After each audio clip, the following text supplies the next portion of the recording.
Uma boa noite a todos, que a paz de Jesus esteja conosco nessa noite de hoje.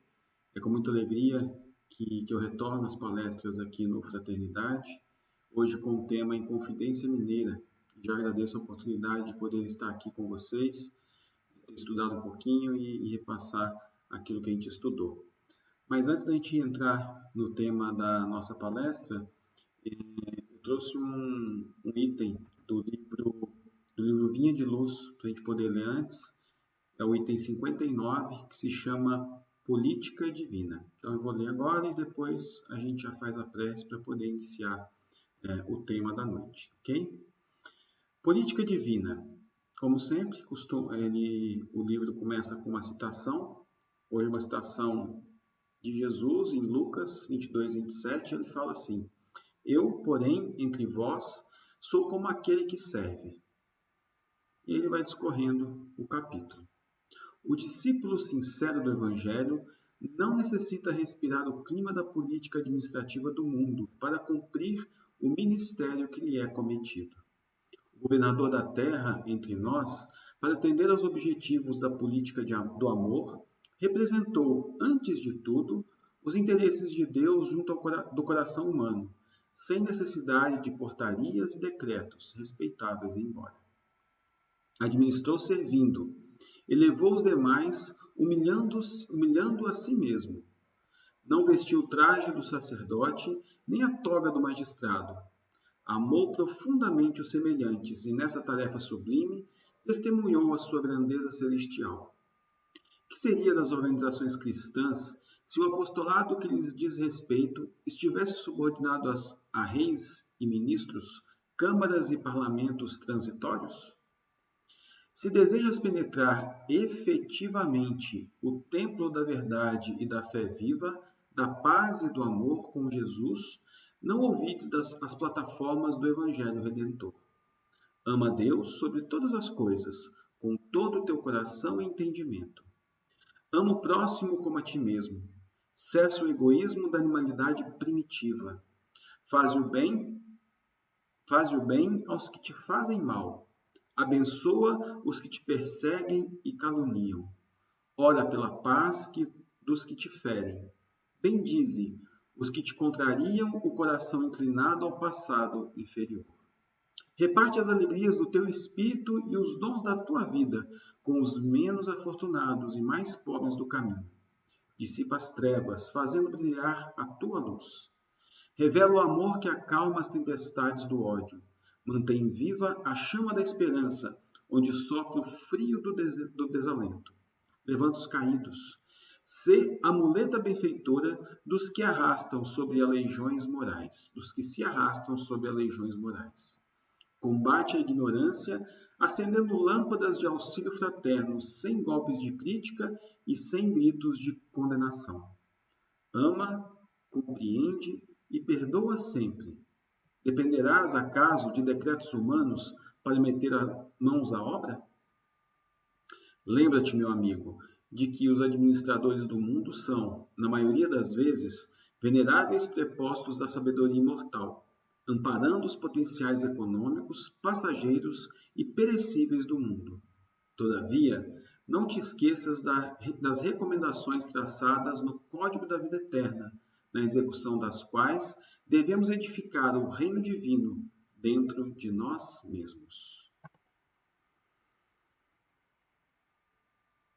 E assim agora, aproveitamos para serenar nosso pensamento, buscar a presença da espiritualidade amiga, que sempre está conosco, nos ajudando, nos auxiliando, pedindo que neste momento possamos sintonizar com aqueles que nos querem bem, buscar o pensamento daqueles que também queremos bem, para que assim, nessa corrente de amor, possamos nos auxiliar nesse momento de prece, atingindo aqueles que tanto amamos.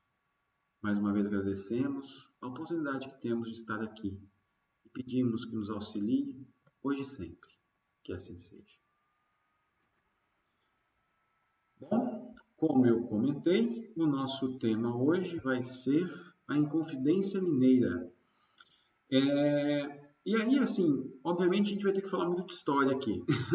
Com certeza eu não vou aprofundar na parte, na história, não sou professor de história, já estudei, como todos, muitos aqui também já estudaram esse capítulo da nossa história, mas a ideia é que a gente passe um pouquinho pelo que aconteceu, pelo que é documentado, daquilo que a gente conhece, e também a gente veja aquilo que Emmanuel nos trouxe no livro Brasil, Coração do Mundo, Pátria do Evangelho, que é onde está boa parte do que a gente vai ver aqui hoje, nesse capítulo, item 14 desse livro.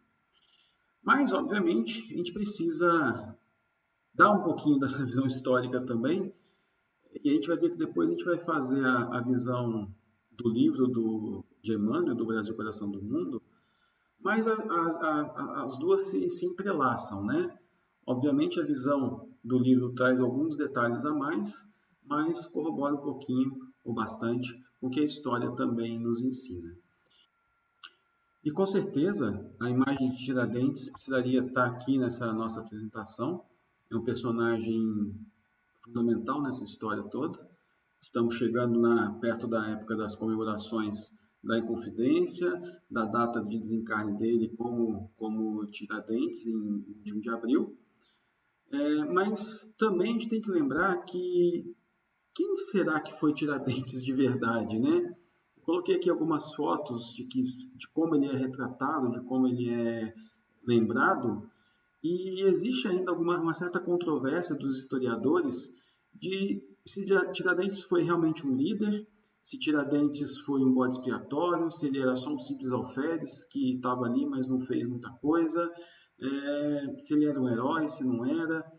Fato é que hoje ele é tratado, sim, como esse herói, mas existem, sim, historiadores que estão tentando rever de tudo isso que a gente estudou na escola realmente é verdade ou não, né? Mas não vamos entrar nessa polêmica agora, que não é a nossa ideia, né? Vamos buscar entender um pouquinho como é que foi a Inconfidência e depois ver o que Emmanuel nos trouxe no livro Brasil, Coração do Mundo, ok? E o que foi, então, a Inconfidência Mineira, né? Ela também foi conhecida como Conjuração Mineira, um outro nome, que significa no final a mesma coisa, e era uma revolta de caráter separatista. A gente vai ver daqui a pouco que em Minas já havia tido algumas outras revoltas contra o domínio português, mas era a primeira que era realmente separatista, que queria fazer a separação não do Brasil, mas de Minas, principalmente de Portugal. Então, às vezes a gente pensa que era uma tentativa de libertação do Brasil, de separação do Brasil, mas não, era principalmente de Minas Gerais. Organizada pela elite socioeconômica de Minas Gerais, então, óbvio que tinha pessoas mais do povo, mas a organização era de pessoas bem de vida, vamos dizer assim, bem da elite da sociedade mineira da época. E ela foi descoberta pela coroa portuguesa antes dela ser iniciada, ou seja, os rebeldes não tiveram nem a chance de tentar conseguir e lograr aquilo que eles queriam, né? Então foi descoberta antes pela coroa portuguesa. Todos já sabem, a gente vai falar um pouquinho melhor depois, que houve traição nesse caso, né? Eles foram traídos e a coroa ficou sabendo antes que eles pudessem fazer alguma coisa. E houve alguns antecedentes para que isso acontecesse. Primeiro, assim, Minas era a capitania mais rica do Brasil, por causa das minas de ouro, diamante e assim por diante. Então, era uma área, uma capitania, a gente chama de estado hoje, na época da capitania, muito rica, né? Isso aguçava as necessidades e os desejos dos portugueses que aqui já moravam, né? Então ela tinha também essa atenção redobrada da coroa, porque eles não queriam perder o ouro que chegava até Portugal, né? O Brasil mandou muito ouro até Portugal. Em 1720, um pouquinho antes, teve essa revolta de Vila Rica, também pela insatisfação com os impostos, mas como eu falei, ela foi uma revolta que não pensava e não queria a separação. Só depois, com a Inconfidência, que houve essa ideia de separação. E havia a percepção de que Minas Gerais podia ser independente. autossuficiente economicamente, né? Então, eles queriam essa emancipação por causa disso. Mas, continuando, o que essa turma da Inconfidência ela buscava? O que ela defendia? Proclamação de uma república aos moldes dos Estados Unidos. A gente precisa lembrar que próximo, né, dessa época, eram bem perto as duas situações, houve a questão da independência dos Estados Unidos também. E as pessoas no Brasil estavam de olho nisso, né? Realização de eleições anuais, com certeza isso não existia no Brasil daquela época. Instalação de manufaturas como forma de diversificar a produção econômica. A gente não queria ficar só extraindo ouro e diamantes e pedras preciosas para mandar para Portugal ou até mesmo para ficar depois da emancipação aqui em Minas, né? Precisaria mudar, precisaria transformar um pouquinho a nossa matriz produtiva e eles tinham essa ideia também. E a formação de uma milícia nacional composta pelos cidadãos de Minas Gerais, ou seja, eles queriam se preparar para se defender também. E tinha um ponto interessante que eu quis trazer aqui com relação à escravidão. Naquela época existia escravidão e eles não tinham, entre os inconfidentes, uma certeza do que fazer com relação à escravidão. Ou seja, eles eram de boas famílias, eles tinham dinheiro e com certeza tinham escravos, boa parte deles, né? Não todos. E talvez eles não estivessem dispostos a libertar os escravos, e não estavam alguns deles, mesmo eles querendo se libertar de Portugal, né? Então, alguns defendiam a libertação, outros defendiam a permanência da escravidão. Então, não ia melhorar isso para os escravos daquela época. E como é que terminou tudo isso? Bom, todo mundo sabe, todo mundo estudou história. O movimento não foi deflagrado, não deu tempo, né? Porque houve as denúncias que fizeram com que a coroa portuguesa soubesse de tudo que estava acontecendo. E como não teve isso, em 18 de maio de 1789, eles foram informados da descoberta da conspiração, ou seja, eles foram avisados que não deu certo, deu ruim, como a gente costuma dizer hoje. O Visconde de Barbacena recebeu 6 denúncias a respeito da conspiração. Então, a gente está acostumado com Joaquim Silveira dos Reis como sendo o delator, mas, na verdade, ele fez talvez a principal denúncia, mas houve outras denúncias que chegaram até a coroa e, por isso, que o movimento não deu certo. Continuando, então, Tiradentes, em 21 de abril de 1792, foi enforcado, esquartejado e parte do seu corpo colocadas na estrada ligada ao Rio de Janeiro e Minas Gerais. Ou seja, foi para demonstrar, né, que quem tentasse isso de novo sofreria consequências graves, como a que Tiradentes recebeu também. Sua cabeça foi colocada em exposição na Praça Central de Vila Rica, que hoje, atualmente, é a cidade de Ouro Preto. E existe no local um monumento hoje em homenagem a esse personagem histórico. A gente vai ver mais para frente que Tiradentes, a princípio, não tinha sido o único que foi condenado à morte, mas, por decisão da rainha de Portugal na época, Dona Maria, ela resolveu deixar todos os demais livres, no máximo um degredo para países africanos, e Tiradentes levou toda a culpa, vamos dizer assim, e foi o único que foi morto dessa forma que a gente viu aqui. Então, isso foi um apanhado histórico, muito rápido, e a gente vai continuar falando da mesma coisa, da Inconfidência Mineira. Agora, o material que a gente vai usar é o que está dentro do livro Brasil, Coração do Mundo e Pátria do Evangelho. Então, eu coloquei que, já que a gente teve a visão histórica, a gente vai ter agora a visão espiritual.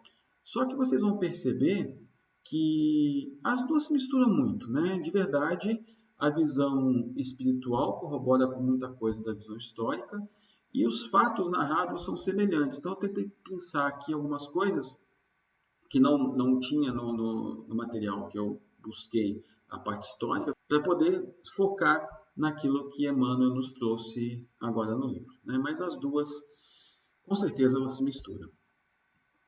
Então, aqui estamos com a Dona Maria, chamada de a Louca ou a Piedosa, dependendo dos atos dela, ela assumiu o trono de Portugal e do Brasil, por consequência, em 1815.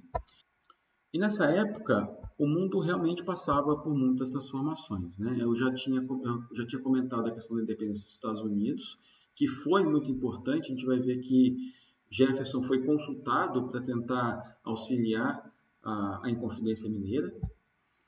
Portugal encaminhava para a decadência e a ruína, depois de ter quase esgotado as suas terras descobertas. Já não tinha mais como continuar mandando dinheiro, mandando ouro, mandando pedras preciosas para Portugal. Então ele começou a ter essa decadência, essa ruína, né, o país Portugal. E o Brasil sofria, com certeza, pela falta de liberdade. O pessoal já não aguentava mais ficar subordinado a Portugal e tendo que obedecer a tudo que eles faziam, que eles pediam, vendo sua terra ser roubada, né, e assim por diante. E aí é que está a nossa capitania de Minas Gerais. Obviamente isso aqui é um mapa atual. Eu não achei um mapa desse jeito desenhado como era a capitania lá, mas com certeza não é muito diferente disso, mas só para deixar isso claro, né? E Minas Gerais era o maior centro de riquezas da colônia, como um todo. Ela era aqui onde mais se sentia o despotismo e a tirania. Por quê, pessoal? Como Minas Gerais era o centro da riqueza, Portugal ficava de olho nessa capitania. Eu ia falar nossa capitania, mas eu moro em São Paulo hoje, mas eu sou nascido em Minas Gerais. Então, tinha esse olho grande em cima de Minas Gerais. Então, ali que se sentia esse despotismo e essa tirania de Portugal, querendo sempre a questão de mais e mais ouro, né?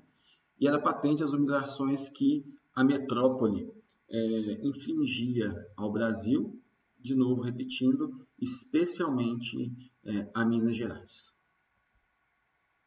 Humilhações que eram mais sentidas pelos poetas e escritores que lá viviam. Esse foi um ponto interessante que Emmanuel destaca bem essa parte, né? Que nessa época muitos poetas e muitos escritores viviam em Minas Gerais. E aí ele comenta que eles eram os que mais sentiam essas humilhações, né? Então, os artistas mais sensíveis sentiam mais tudo isso que estava acontecendo, o que era, de certa forma, natural. Mas, de verdade, o que Portugal queria, e as pessoas de Portugal que moravam aqui na época, eles estavam tentando, buscando nutrir as suas ambições e ânsias de fortuna. Cada um queria o seu pequeno quinhão daquele ouro todo que existia no Brasil, especificamente falando em Minas Gerais. Então, a igreja, ela buscava ouro para poder edificar as suas igrejas, né? E o dinheiro que viria disso, tanto no Brasil quanto para Portugal. Obviamente, as igrejas aqui de Minas Gerais, quem já conheceu, quem já foi lá, sabe que as igrejas têm realmente muito ouro na sua construção, né? E também esse ouro iria para Portugal. Então, era uma ânsia de receber esse ouro para poder edificar as próprias igrejas nesse caso. Os juízes também, eles queriam enriquecer aqui para poder retornar a Portugal e poder viver na vida bem boa. E as pessoas do fisco também executavam as determinações de Lisboa e também estavam atrás das suas gordas aposentadorias quando saíssem aqui do Brasil. Então, por isso, eles executavam cada determinação de Lisboa para poder ter a sua aposentadoria no futuro. Então, percebam que o Brasil é roubado há muitos anos já, né? Parece que é um ciclo, parece que é uma coisa que vai e vem, ou que se perpetua por vários e vários anos. Continuando na questão do mundo em transformação, e aí eu gosto muito dessa figura que eu coloquei aqui, com Jesus olhando para a Terra, porque com certeza ele estava nesse processo, ele estava cuidando, como está cuidando, sempre cuidou do nosso planeta, então ele está lá no leme dessa transformação também, né? Então, nesse mundo em transformação, havia muitos brasileiros estudando na Europa. E quando eles voltavam para o Brasil, eles voltavam com ideias completamente diferentes, né? Ideias que podiam transformar o mundo, né? E muitos deles se juntavam aos Inconfidentes para poder tentar fazer essa emancipação que todos queriam. A independência da América do Norte e a criação da nova Constituição dos Estados Unidos também era uma transformação que havia, e eles tinham essa vontade de mudança e conseguiram essa mudança nos Estados Unidos. E quando a gente via isso, quando os brasileiros viam isso, tentavam também repetir e fazer a mesma coisa.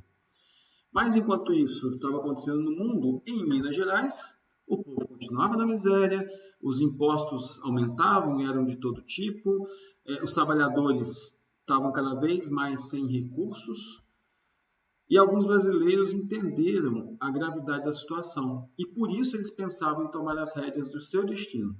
Aqui é textual que está no livro, mas o que quer dizer aqui? As pessoas começavam a perceber que podia haver coisas diferentes, eles podiam ter formas diferentes de viver. E essas ideias começavam a fervilhar.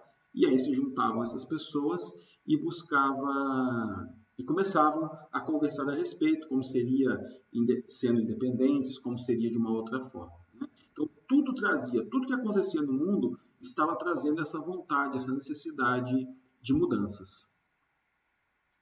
Mas, aí falando ainda lá de Vila Rica, obviamente isso aqui é uma foto já mais recente, não daquela época, obviamente, mas assim, percebam que é bem parecido com o que era antes, né? Porque lá é preservado, então a gente consegue entender bem como é que era o casario e como é que tudo lá, né? E aí aqui são alguns dos Inconfidentes, muitos deles, alguns vocês vão conhecer pelos nomes, outros não. Então, Inácio Alvarenga, Joaquim José da Silva Xavier, nosso famoso Tiradentes, Cláudio Manuel da Costa, Tomás Antônio Gonzaga, Joaquim Silvério dos Reis, que foi o principal delator, Joaquim da Mata foi interessante porque ele foi enviado aos Estados Unidos para conversar com Jefferson. E no livro Coração do Brasil, Coração do Mundo, comenta que Jefferson até não se comprometeu com a Inconfidência Mineira. Ele se mostrou simpático a ela, mas não fez nenhuma ação, nada muito prático para auxiliá-los, né? Então foram essas visitas que todos faziam pelo exterior, que algumas pessoas da Inconfidência faziam pelo exterior, e para outras capitanias. Mas nenhuma delas também quis muito se juntar com isso, né? Pernambuco estava se refazendo as suas economias depois das guerras, das lutas que tiveram em Recife e Olinda. São Paulo, a mesma coisa, havia tido a Guerra dos Emboabas, então estava todo mundo meio sem vontade de ajudar a Inconfidência Mineira. Então, talvez isso tenha sido um dos motivos pelos quais ela não conseguiu prosperar como as pessoas gostariam. Mas os mineiros, né, as pessoas que viviam em Minas, os Inconfidentes, eles continuavam tentando, né? Eles estavam querendo essa liberdade, essa concepção de liberdade política, mas não conseguiram fazer isso andar. Eles idealizaram a República como seria, organizaram os símbolos da República, multiplicaram pessoas, trouxeram várias pessoas para poder ajudar na causa, mas infelizmente as coisas não andaram como eles esperavam. E aí houve a derrocada, onde no momento da ação, quando eles estavam pensando em agir, em fazer algo, os delatores, a cuja frente encontrava Joaquim Silvério dos Reis, levaram todo o plano ao Visconde de Barbacena, que é esse senhor aqui, que era governador na época de Minas Gerais. E ele age com prudência e sufoca a rebelião. Obviamente, essa prudência é do ponto de vista dele, né? Ele buscou sufocar a rebelião, porque senão ele poderia perder o seu cargo e teria problemas, inclusive, com Portugal. Ele mandou prender Tiradentes no Rio de Janeiro. Tiradentes não estava em Minas, então ele mandou uma escolta para o Rio de Janeiro para poder trazê-lo para cá. Prendeu todos os rebeldes que estavam em Vila Rica, e não eram poucos, e avisa os amigos simpatizantes da conjuração, porque existiam aqueles que estavam na conjuração, estavam com o grupo, e existiam aqueles que gostavam da ideia, mas não se envolviam muito. Então eles falavam bem, não reclamavam, às vezes ajudavam um pouco. E aí o Visconde de Barbacena chegou nos amigos e falou assim: ó, meu amigo, é melhor você parar de ter essas ideias libertadoras, porque senão você pode se dar mal, porque a gente vai começar a prender os seus amigos. Estou exagerando uma forma de falar aqui, mas mais ou menos isso que pode ter acontecido. Então todos os chefes são presos e condenados à morte. Mas não foi só Tiradentes que morreu? Já vamos ver isso daí. Mas nesse momento, todos os chefes foram presos e foram condenados à morte, depois de vários anos presos nas cadeias lá em Minas Gerais. E aí foi quando houve a leitura da sentença, depois desses anos que eles ficaram presos. A leitura levou 2 horas.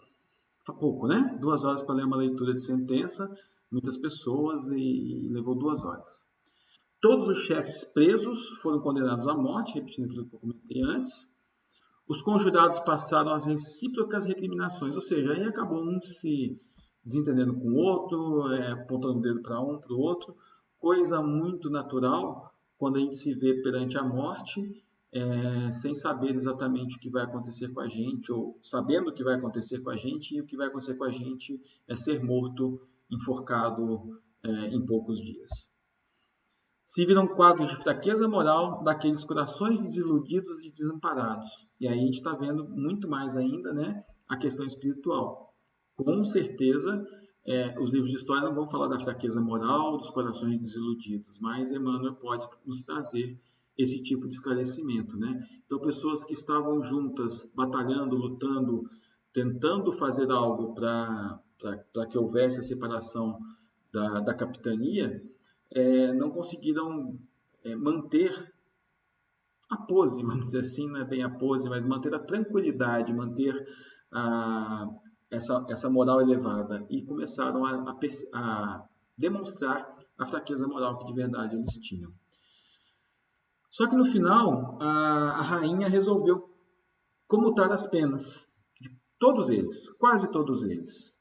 A maioria deles foram degredados, como eu já tinha comentado, para países da África, e somente Tiradentes foi mantida a condenação à morte dele.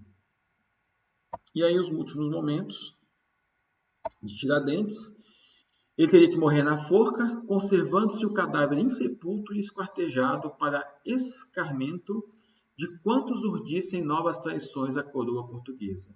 Então Tiradentes passou a ser um exemplo para que não se fizesse mais uma tentativa como essa no Brasil, para que não se tentasse mais essa independência como foi feito nessa época.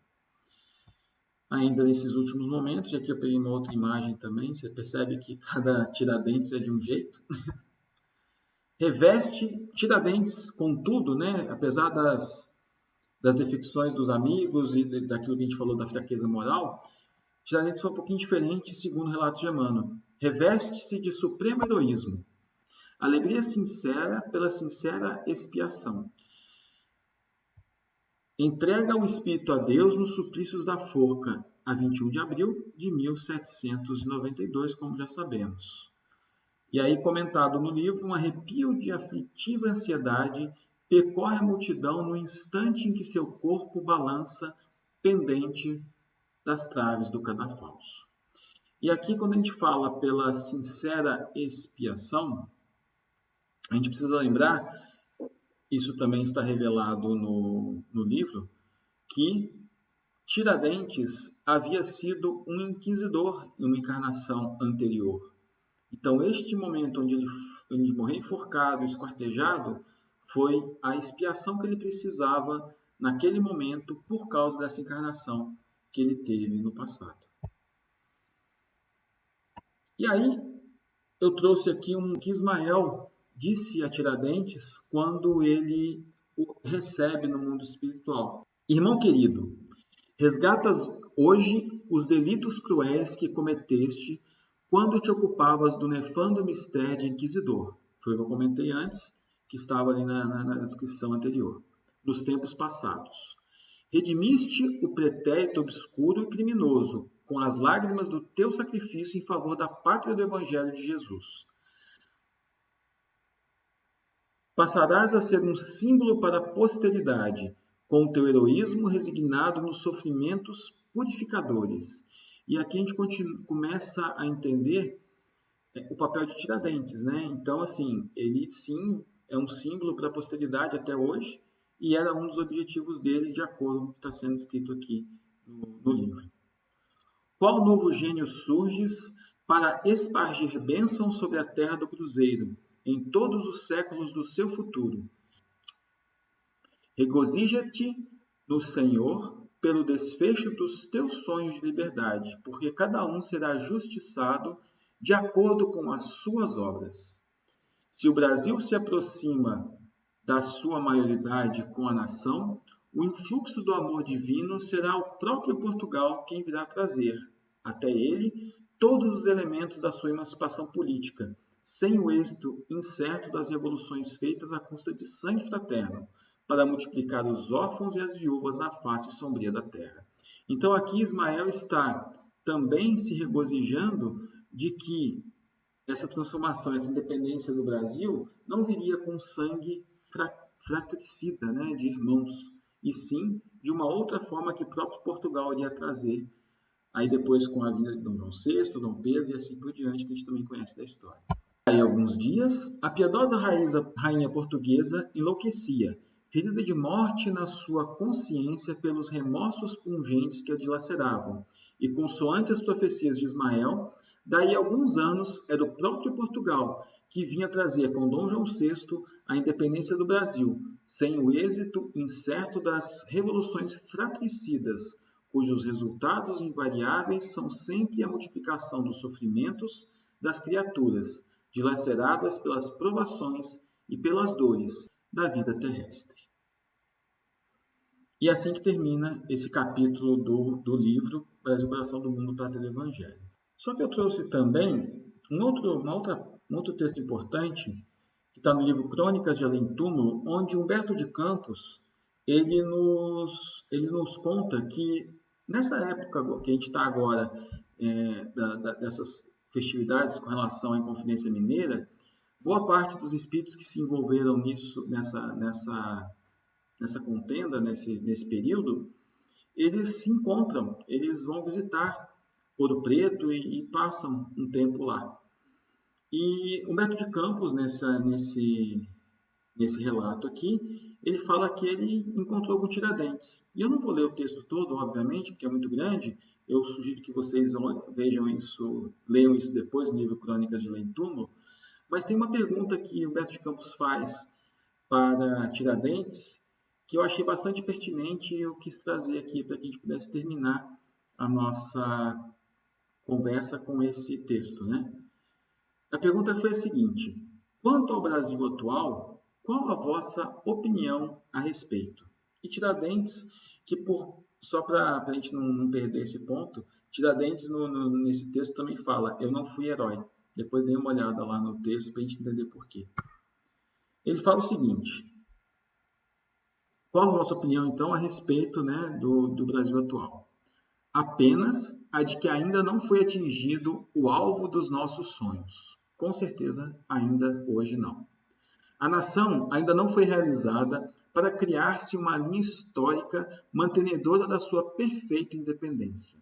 Todavia, a vitalidade de um povo reside na organização da sua economia e a economia do Brasil está longe de ser realizada. Infelizmente, até hoje ela não foi de verdade realizada.